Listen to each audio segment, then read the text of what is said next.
So yeah, Shane, this anti-vet bill ties directly into today's episode. And what happens essentially is the man who made this bill, Senator and presidential hopeful Cornelius Fremont, is delivering a speech when he comes under fire from an assassination attempt. You know, you feel for the guys.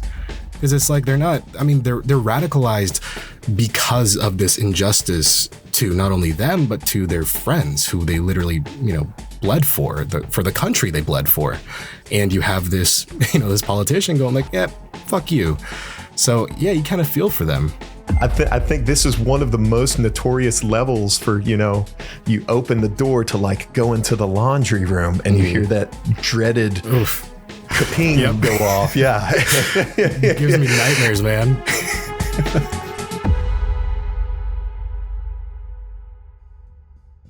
How's it going, everyone? I'm Isaac, and this is Shane. Hello. And welcome back to Down the Rabbit Hole, the series where we go level by level and Ready or Not, breaking down all of the little narrative details and subplots that you might easily miss. In today's episode, we're going to be talking about Ides of March. Now, if you can't quite remember what we talked about last episode, that's okay, because we have a Shane here. And what he does is recap us on everything that's happened so far. So Shane, please, the floor is yours. Thank you. My mind is indeed a steel trap and I forget nothing. So last week we talked about the 4U gas station, and to basically summarize what happened, we had a incident that started off pretty, by the books, but the more we delved into it, it seemed like there may have been some ulterior motives. So we had Andre Williams, Jaden Fletcher, and Zion Pretlow, along with a unknown fourth individual, rob the 4U gas station. And during the robbery, things went bad and a couple people got killed. However, the mystery there goes even further because it appears as though there may have been an inside job. But regardless, all that aside the point, we learned about a few interesting things about that map. First and foremost, a veteran, or we can call him a good Samaritan, tried to stop the shootings, but ended up getting shot himself when his gun jammed. Now, when we look at that veteran, it might seem as though, he doesn't have a deeper connection to the story. However, if we look at his sign, he is protesting against an anti-veteran bill, and that anti-veteran bill is the main subject of today's episode. So yeah, Shane, this anti-vet bill ties directly into today's episode. And what happens essentially is the man who made this bill or proposed this bill, I'm not exactly sure how that worked, Senator and presidential hopeful Cornelius Fremont is delivering a speech on the day of this bill sort of being enacted when he comes under fire from an assassination attempt. Now, as I mentioned, Fremont heavily supports this anti-vet bill, and he's drawn a lot of hate from the veterans who rely on their government benefits. So while Senator Fremont was in the middle of his speech, shots rang out from the 12th floor of the luxury apartments known as Barisa Cove. Now, Senator Fremont is still alive. He's in critical condition, but this was an orchestrated attack by a group known as the Left Behind. Now, the Left Behind has been designated as a domestic terrorist organization by the LSPD. And as you could probably guess, all of these men are former combat veterans, people that the senator's bill directly attacks. Now, once we make our way into the building and as we work throughout the level, you'll see that these men are really kitted out. They've got tons of big gear and guns that we're not really used to seeing in Ready or Not. But before we make our entry into the building, having to dodge traps and all sorts of crazy stuff, we thought it'd be cool if we talked about our own personal experiences with the map. So when I first did this map, I will say I struggled so much, like especially with those tripwires that are everywhere. And actually, I wouldn't say everywhere. They are in the worst spots. Like it's always where you least expect them. Like for instance, when I played this map one time, it was within like the first door. And not only that, depending on where you choose to begin this mission, whether it's going up from like the stairwell or the other stairwell by the elevators, it's really unique that it puts you kind of like right in the middle. Right. In terms of like layout. There's not a lot of places to hide or like take cover, which, you know, makes sense because that's how like an apartment complex would probably be like. You know, I don't think there's like barriers to hide behind if you're like, you know, in a luxury apartment complex. Yeah. And because of that, it was just like, it took me so long just to get out of the front door, like just from the very beginning. But eventually I was able to do it. And then, you know, once you kind of get the swing of things, you know, kind of figure things out. But then you got to worry about the next part where I believe it's one of the rooms has like direct sunlight or something like that. And that's like a whole other factor. You know, you get like blinded a bit. So you're like, not only are you dodging like heavily armed goons, you're dodging tripwires, blinding lights. And it's like, okay, this is it's a very difficult mission. But somehow I managed to complete it. And not only that, I'm proud to say that I S ranked this mission. One of the 5 missions I S ranked. So thank you. Fancy, you can praise me now. Fancy. Take a round of applause, everybody watching the pod right now. But thank you. Thank you. I'm right there with you, man. You know, you come out of that initial spawn point and you I don't know what the military term is, but like you're getting fired at from 2 different directions, regardless of which, you know, entry point you use, right? Mm-hmm. And I think of all the early levels, this is the one that, you know, really kind of, this was my trial through fire moment, mm-hmm. right?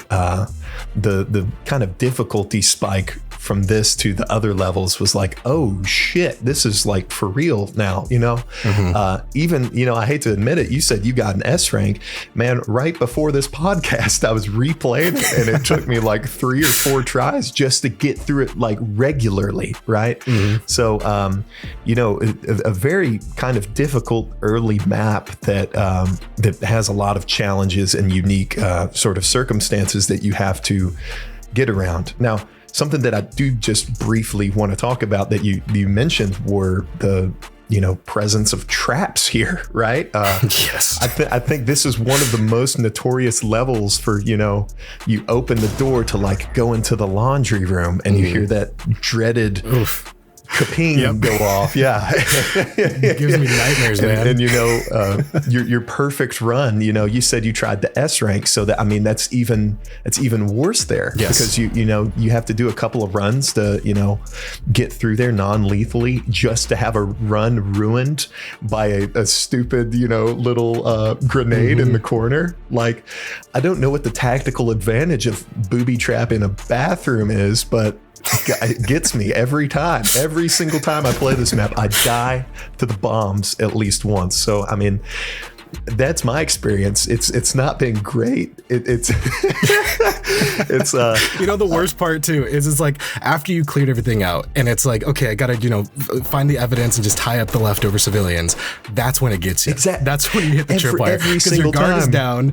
Yeah, your guard's down. You're like, okay, there's no more hostiles. I'm just gonna go clean things up. Ping. Yeah. Boom. It's like, oh, God damn it. You're getting bit by a dead bee, you know, so to speak, right? Where, you know, the real risk is gone, but you know, you get slapped in the face by this trap that they left behind. So, you know, that's mm-hmm. Part of me hates it and part of me loves it because it's like, I think it's one of the first levels that really introduces to you that, oh, you really need to stay on your toes the entire time that you're playing this. There's not really any like downtime or too much comfort to be found in this game. Like, you really need to stay cautious. So with that being said, I think it's a good time for us to actually start to look around the map and see what lore we can find. So as soon as we entered the lobby, you know, as you said, dodging traps and dodging the enemies who have full field of vision of us as soon as we enter, we can see tons of bullet holes and shell casings all over the place, just like showcasing that the Left Behind just pretty much tore up this place as soon as they got in. But as we work clockwise, because there's a bunch of rooms we're going to look at, but let's start at honestly the most important room we have, which is an Airbnb. So this is what's interesting is like I didn't really pick up on this until I really started diving into this map. But the main room where the shots were fired at Senator Fremont and where like the main presence of the Left Behind are is it was an Airbnb.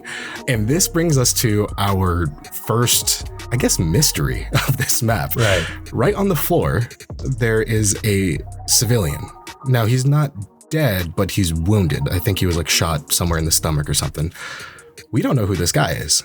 And we have 3 theories regarding who he could potentially be.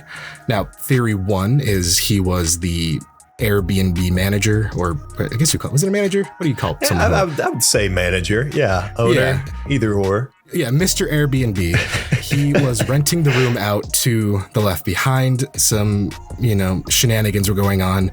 He came by saying what's going on, and then they shot him. Right? That's option 1. Right. Option 2, he was currently residing in that Airbnb, and the Left Behind kicked in his door, shot him, and took over. Or option 3, he was in on it. He was renting the room for the Left Behind, and they were all planning this big operation. But then the guy got cold feet, and, after realizing what they actually plan on doing, and then they shot him. We really don't know. Part of me really wishes that that's not the case, that the poor Airbnb manager's in on it. I really wanted to, when I first played this, I kind of had the vision in my head of like this guy, like, he rented out the room already and he pokes his head in like, oh, I forgot to tell you guys, I changed the Wi-Fi password, and like just gets absolutely, obliterated by the Left Behind here. Yeah. But, I think this is like, I hate to say it's like humor, but like the fact that like, put yourself in the shoes of this Airbnb manager, if you will, right? You rent out this room. Mm-hmm. You're so excited. You got a massive party. You're making a lot of money off of renting your room out, just to like look at your phone and be like, oh, these guys are trying to kill a presidential candidate from my balcony. What's going on here? Right? Like that's such it's worst case scenario. Yeah. For a landlord, I guess. Yeah. And I can only imagine if it is, option 1, the, Mr. Airbnb coming by and seeing all this shit and shit there is so much stuff in this room. They spray painted the walls. They have, like posters, or not posters, like, picket signs and signage of everything everywhere. There's a big Uncle Sam with a pig head, and just various things talking about how the anti-vet bill is, horrible and why Fremont needs to go. The most interesting thing, though, however, is that on the TV, on like the far left, or I guess when you're inside to the back, you can find a news report where a Left Behind member was pretty much making his demands. Or I don't know if you can call them demands, right. Just stating what they believe. Fremont is hurting the vets. What he plans to do would potentially kill hundreds, if not thousands of vets. If you cut, medical funding for these guys, like that's only going to end in disaster. So, a part of their motivations are, you feel for the guys. Right. Because it's like they're radicalized because of this injustice to not only them, but to their friends who they literally, bled for the country they bled for. And you have this, this politician going like, yeah, fuck you. So, yeah, you kind of feel for them. I definitely see where you're coming from, too, Shane, because, playing this level, it took me a couple of times. But like, I remember the feeling I had when I first saw that like some of the veterans were wearing prosthetic limbs or legs or, a lot of them were walking around and you could like hear voice lines of them saying that same sort of stuff, echoing that sentiment. Like, we fought for the country, yet here the country is not fighting for us. And I don't want to say necessarily like I'm sympathetic to them. I am to a certain extent. But, you don't go in and shoot the poor Airbnb guy. Right. That's where I draw the line. You don't kill you're right. That's the Airbnb manager, right? No, but I love when this game does this because, you know, you go in, you play it through the first time, you're not really paying attention. You're just like, oh, these are some crazy veterans that tried to kill this politician. But on your second, your third, your fourth playthroughs, you're starting to pick up on this and you're like, oh, wow. You know, these guys aren't just the, you know, black and white villains that initially took them to be, right? They're nuanced. They have a lot of, you know, human qualities and traits about them. And I think that's sort of beautiful from a game design perspective when you can make an enemy that's, you know, the player feels bad about having to shoot, you know? Yeah. And I think this is, I would say, is probably the only faction in the game that really is this kind of gray threat. Because a lot of the other threats that we will talk about, you know, later in the series, they're pretty bad. a lot of these guys, they're pretty bad. Yeah. But the Left Behind as a concept and you know what they're doing, it's like, okay, I get it, but I don't get it. You know what I mean? It's like you understand why they did it. They obviously shouldn't have done it, but you can understand where they're coming from, which is, you can't really say that about a lot of these other guys in this game. I definitely, it's, you might see it like once or twice more in the game, but for the most part, you know, and I guess that's why it sort of takes you so off guard because, you know, most of the people that we encounter in this game, you're like, oh, this is, you know, very evil, bad man that is doing this stuff. You know what I mean? And it's like, you come across these guys and it's like, oh, they're not evil. They're just misunderstood, right? Sort of deal. You have those sort of moral quandaries when you come into this level, as opposed to, you know, in our last one where it was just like a robbery gone wrong. I think it's cool that the game shifts in between those sort of deals to, like I said before, keep you on your toes, right? Yeah, but I guess we should move on to the next room because this whole floor is full of very interesting characters. For instance, the next room we step into is a very famous music producer's, I guess, studio / apartment. His name's Laurie Bauer. And actually, we kind of got a little bit of a nod to him in the last map. One of the posters in the gas station, I believe, is implied to be one of the people that this guy signed, because I think he has a similar poster in his room as is in the gas station. But it adds a little bit more, you know, overall world building. Some, you know, obviously this guy isn't, you know, very big to the overall story, but it, you know, it shows you that, you know, some random civilians are going to be caught in this whole kerfuffle. Yeah, no, I do. I honestly never noticed that. The thing with the posters that you just mentioned, I never honestly knew that. Yeah. I did know that, like, when you go into Laurie Bauer's room for the first time, you see all of these, you know, golden records and, like you said, music posters of people that he's worked with and stuff.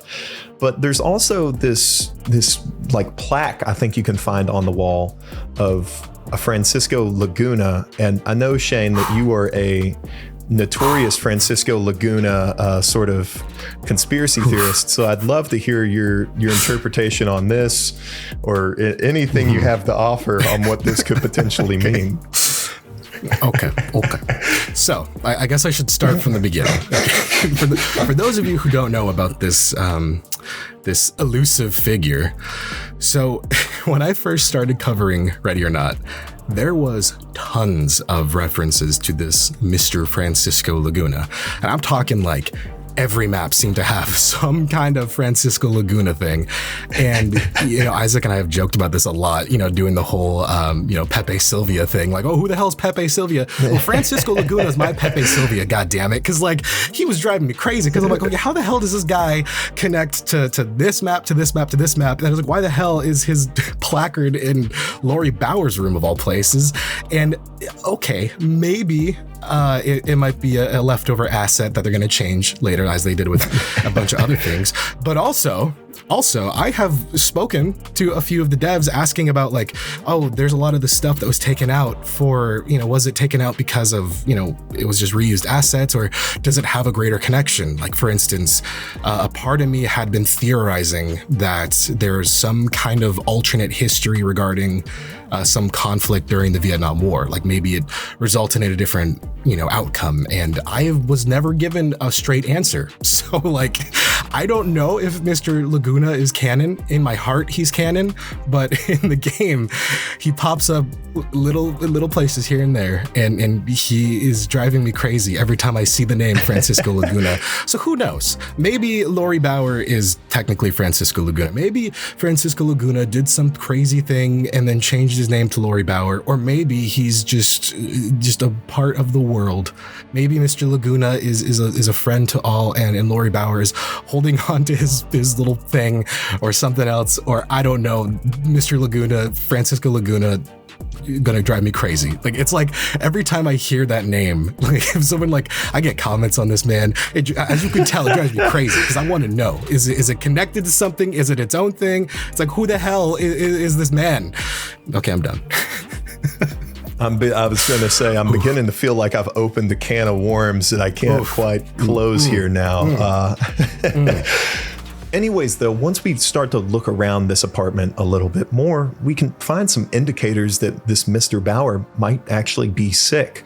We can find some sort of get well soon cards and a couple of these, how would you say, fan mail that has arrived that he's been reading and looking through. And this sort of small detail suggests that Mr. Bauer might have a terminal illness of some sort, which is all the reason for us to be incredibly careful clearing this building.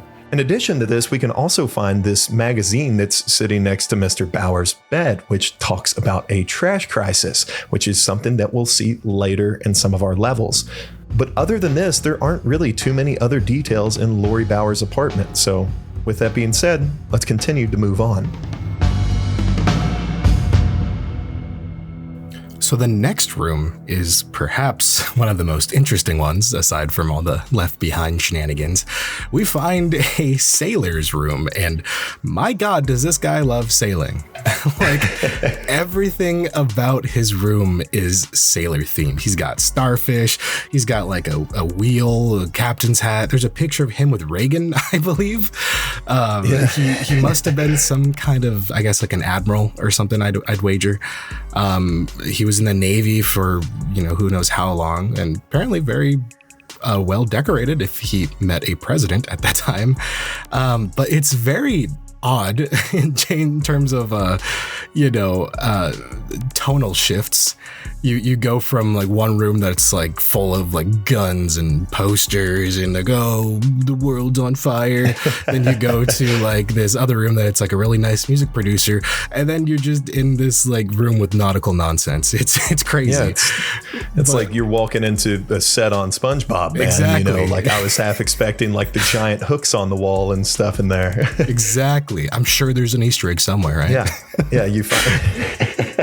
But my favorite thing on this entire map is if you go into his bathroom, on the window, written in red lipstick, is a note that reads, "Don't be a stranger. Love is only an adjoining door away." And nearby is some candles and some wine. It appears as though that this captain might have, a secret tryst, if you will, some kind of forbidden love. And the more we dive into this, we go into the connecting room, and my God, we get some more juicy details with a note that says, "Oh, Captain, my dear Captain, when can I see you again? Darling, don't mind my husband. He is soft as they come." Which, yeah. Ooh. Oh, yikes. Yeah. Yikes, right. dude. So this is the first hint at like, oh my God, there is some, some cheating going on. The next door neighbor is sleeping with this captain, this old sea guy. Yes, we'll call him a sea guy.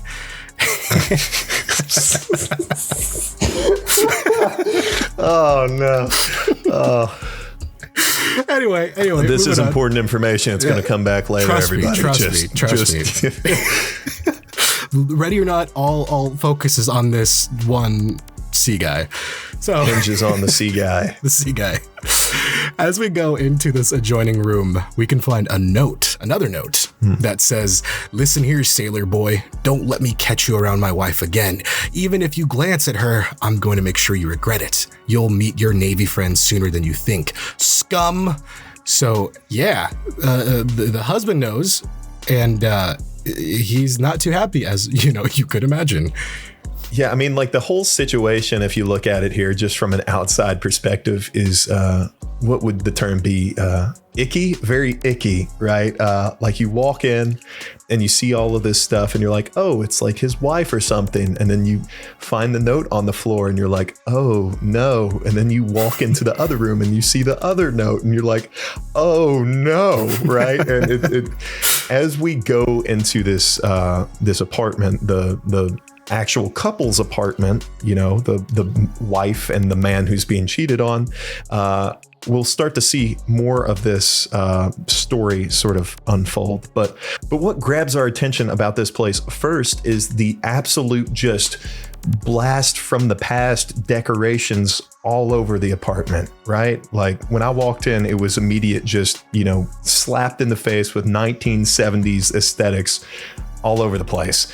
And it's very sort of out of place, but in that sense, it fits in perfectly because just like how you said, you've got this apartment that's all guns, and then you walk in, you've got this SpongeBob room, and then now you walk into this, and it's like you're in 1973, Right. So it really does sort of grab your attention.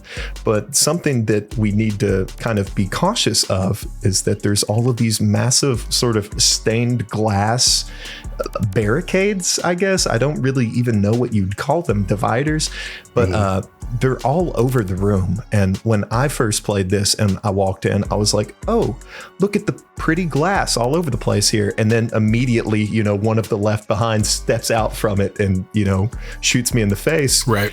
And I think that's something, you need to be careful not to sort of smell the roses in this room, because even though it might look pretty, it might look kind of cool, there's a lot of enemies in here and stuff can get bad right very quickly. But anyways, sort of building off of what we were talking about with this, extramarital affair storyline, we can find that the room is divided with duct tape. There's duct tape splitting the couch. There's duct tape splitting the rooms. There's duct tape splitting the bed. And with this, you can sort of get the vibe that this is obviously a couple in disarray. Like serious disarray, because it appears as though the husband even smashed the TV, as I think the wife leaves a note saying like, oh, you're so strong. Oh, look at you. You break my things. But even in the room, there are some I guess they're like self-help books. I can't remember the exact title of one, but it's something like how to live with a deadbeat husband or something like that. And it's just like, damn, this wife got no chill. And I think it's literally along the lines of, sorry to interrupt. I think the book is exactly titled, So Your Husband's a Loser, Diary of a Bored Wife, which is like the most brutal book title that you could possibly imagine. Like the husband, he's coming out of the bathroom to sit on the couch. He's been kicked out to the couch, by the way. He can't sleep in the bed. Imagine him walking out just to see that book that has very obviously been left there for him to see. Right. She knows he's sleeping there. It's such just a petty, the same thing with all the tape covering, the face of the husband in the family photos. It's just, you feel like you're watching two children just, bicker at one another and try to one up each other's pettiness. And it's kind of a fun sort of break from what we've been seeing on this level so far. Wouldn't you agree? Oh yeah. And it's talking about tonal shifts again. That's a whole other tonal shift. It's like each of these rooms, you're expecting the first room is so mysterious, and then you got a music producer, nautical. It's like, oh my god, now I'm in the middle of a divorce. What the fuck is going on? It's like tonal shift after tonal shift after tonal shift, and I love it. And this is so weird because I think there's even talking about those glass what do you call them? Barricades, as you said. Yeah. There's even a note talking about like she spent like a shitload of money on them. And he's like, why? Why would you do this? There's like a note talking about that. And it's really funny, and it really lightens the mood. But in the complete opposite, end of the that spectrum, there's a body in the room too, which is worth noting. So on the floor, there is, I believe it's implied that he is with the hotel staff, and he came up there to help get either her things or his things, I forgot who, somebody's things out of the room. Somebody's moving out, and he was just, I guess, a bellhop coming up to help, and that just happened to coincide with the Left Behind coming in. Now, the other important thing about this room is there's another gun. So the whole assassination attempt started in the Airbnb. That was facing directly towards the where the speech was held. I guess it was like a little park or something. Now, the question you'd have is like, okay, then why is there a second gun pointed the complete opposite direction? Like, it doesn't really make sense. Now, that brings us to, a little bit more serious topics here, because that is odd, and if you go back to the Airbnb room, there's even a map of everything. This is implying that they may have had, deeper intel. Right. In fact, this is further clarified upon in the evidence section. Now we can find a laser rangefinder, which, it's not super important to the lore, but the Left Behind's plan of attack, it's filled with diagrams, locations, times of events, but it's specifically noted that this is way too detailed for just a bunch of, radicals to get their hands on. This is very evidently spelled out, all of Fremont's plans, including where his motorcade would go in the event of him being evacuated, which happens to be the exact view from this squabbling couple's apartment. Right. And that really hints at like, oh my God, maybe there is something deeper. And this might be like one of the first sort of instances where we see that, because, when you're playing the level, just like how you said, you sort of, you pick it up, but you're not entirely sure. Like, it's in the back of your head. You see this map that's marked up in the big gun room, and you see this other gun facing the opposite direction. And that, if you're really looking into it just at the surface level, it might indicate that they anticipated his security team's sort of escape plan. But once you get into, like you said, the evidence locker, it's proven without a shadow of a doubt that this was sort of an inside job, right? Someone behind the scenes was giving the Left Behind all of this information. And you have to wonder why. Who are these people that want Senator Fremont dead? Are these fellow veterans that just happen to be close to him, or is it something entirely different? And the only really, I guess, people we could point a finger at or even theorize about is included in the last bit of evidence, where we have a thing called Johnson's personal effects. Now, we don't really know who Johnson is, but I believe it's implied that he might be one of the Left Behind or something like that. But regardless, he has a photo in the box of 5 men standing in front of a building marked USIA. Now, we have not talked about the USIA yet, but we will talk about them a lot in this series. Long story short, they are basically analogous to the CIA. They are a government organization that may have their hands in some things and maybe doing some things that are not quite above board. And this might be implying that they may be involved in some way, shape, or form, or their actions in the past inspired somebody to, rat them out and give the Left Behind this information or something along those lines. Right. And, as we'll come to see like later in this game, there are a lot of like sort of instances where this surface level event happens, this assassination happens, right? And, it has sort of this, surface story where it's just like, oh, it's a bunch of angry veterans. But if you kind of peel back a layer and peel back another layer, it sort of gets painted in a whole different context. And, now that we see that this information has found its way into the hands of the Left Behind, we can't help but wonder, is this, USIA involved at all? Why else would this, member of the Left Behind have this box and have this photo of these men in the USIA? There's really no reason to it, right? So it is something worth considering as we kind of begin to go through this series to try to look at things beyond the surface level, right? Try to peel back a layer or two and see how it connects to some of the different people in this game.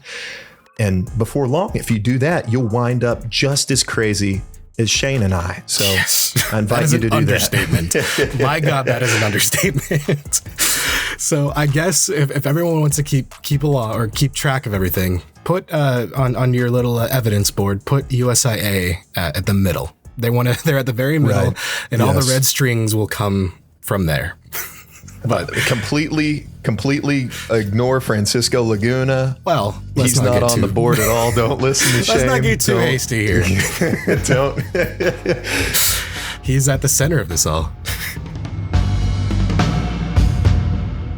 They are the core, I would say, of a massive storyline in the base game, and you even see that start to get built upon in the DLCs that have been coming out. And even now, I mean, Shane, you and I have been covering this game for forever, it seems like, and it's like even I don't know where the USIA is going to go or what's going to happen next. So this is definitely, the seed. Plant the seed.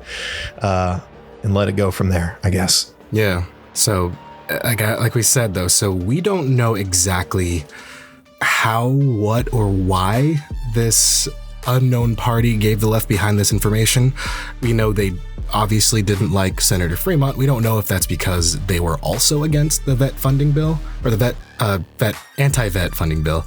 And maybe this organization wanted to take him out in favor of the vets, or they wanted to take him out for another reason. Now, this mission is called Ides of March, which I believe is when Caesar was assassinated in ancient Rome. So perhaps that is connected in some way, shape, or form. Maybe it's theorized. Maybe we could theorize about this for days, right, about the connections. But we know he lived. We know he's in critical condition, so he lived. So it's not necessarily a quick, exact 1-for-1 of the whole Caesar thing, but who knows? And I really do like the detail of just the title here, right? Because, like you said, I think when the developers made this, that it was literally just like, oh, it's a politician, being assassinated or whatever. Let's name it after the famous other time that this happened, right? Right.